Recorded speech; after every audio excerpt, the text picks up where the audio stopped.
प्रभु तुम्भर असीम धैर्य एवं एकाग्रता पाई आंभ को एठारे प्रतिष्ठा करि परिबो सेथिपाई आंभे प्रीत।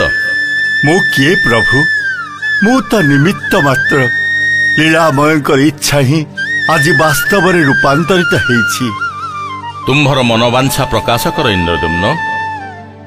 प्रभु जदि कृपा करिछंती ताहले एई बर दियंतु ए पुरुषोत्तम क्षेत्र भितरे थिबा जेते नर नारी कौनसी दिन केही भी अभुक्त रहिबे नहीं।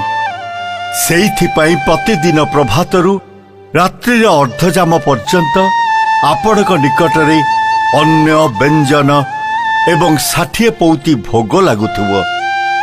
समस्त क्षुदित तृषित प्राणी सेई महाप्रसाद सेवन करी निजर पाप राशि क्षय करुथिबे।